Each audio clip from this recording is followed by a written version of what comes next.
जब मैं 8वीं कक्षा में थी तो एक प्रतियोगिता में मैंने तृतीय स्थान हासिल किया और उस दौरान मुझे उपखंड अधिकारी से सम्मानित होने का मौका मिला।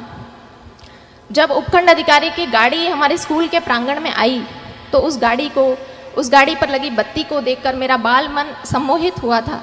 लेकिन जैसा कि बाल मन होता है, कुछ घंटों कुछ दिनों में वो जो मेरी यादें थी वो धूमिल हो गई। उसके पश्चात 10वीं कक्षा में फिर से मुझे मौका मिला जब मैं ज़िला कलेक्टर महोदय के द्वारा सम्मानित हुई।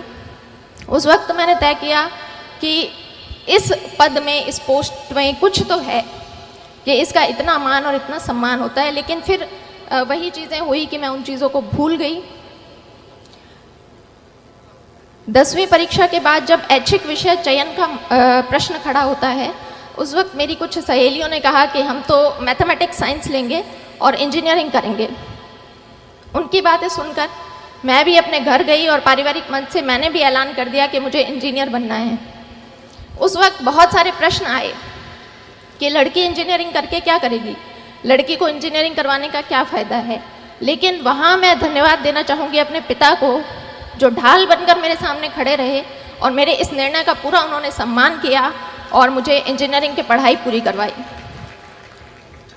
इंजीनियरिंग की पढ़ाई 4 साल पूरी करने के बाद मैं फिर से एक ऐसे बिंदु पर खड़ी थी जहाँ से बहुत सारे रास्ते निकल रहे थे और उन रास्तों में से मुझे किसी एक रास्ते का चयन करना था। कोई विशेष गाइडेंस, मार्गदर्शन तो मेरे पास नहीं था, लेकिन परिवारजनों से विचार विमर्श किया और तय किया कि बैंक की काफ़ी भर्तियां खुली हुई है और मुझे बैंक का एग्ज़ाम देना चाहिए। इस एग्ज़ाम तैयारी के दौर में कास्ट सर्टिफिकेट के लिए मुझे फिर से उपखंड अधिकारी के कार्यालय में जाने का मौका मिला। उस दिन उनके कार्यालय के बाहर भीड़ को देखकर फिर से एक बार मुझे लगा कि इस पोस्ट के लिए मैं ट्राई कर सकती हूँ। घर आकर मैंने दबी आवाज़ में अपने पिता से पूछा कि उपखंड अधिकारी बनने के लिए मुझे क्या करना होगा। और उस वक्त ये प्रश्न पूछते वक्त मेरे पिता की आंखों में जो चमक थी, वो चमक मेरे लिए मोटिवेशन बनी। बाद में पता चला कि मेरे पिताजी ने भी अपनी युवावस्था में इन परीक्षाओं की तैयारी की थी, लेकिन वो सफल नहीं हो पाए। तो मैंने तय कर लिया कि मुझे इस परीक्षा को देना है और इसमें सफल भी होना है।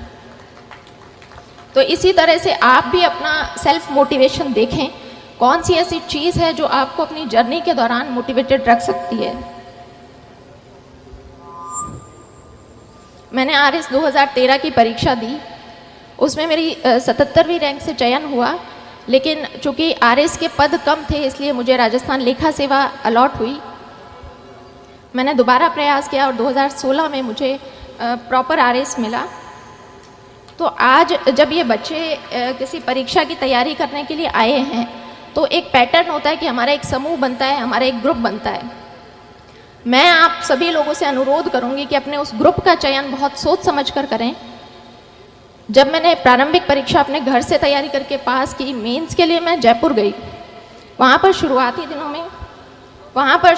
दिनों में कुछ मेरे ऐसे दोस्त थे जिनका हर वक्त यही कहना होता था कि भर्ती तो सिर्फ 700 पदों पर निकली है, हमारा नंबर कहाँ आएगा।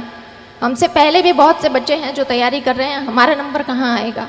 तो मैं भी उन शुरुआती दिनों में काफ़ी नेगेटिविटी से घिर गई थी। फिर मैंने तय किया कि जब परीक्षा तो देनी ही है तो क्यों ना अपना समूह बदल लिया जाए। फिर मैंने 2 ऐसी लड़कियों का चुनाव किया जो मेरे ही बैकग्राउंड से थी। हमारा बस एक ही डिस्कशन रहता था कि भर्ती तो सैकड़ों पदों पर निकली है, हमें तो सिर्फ एक पद चाहिए।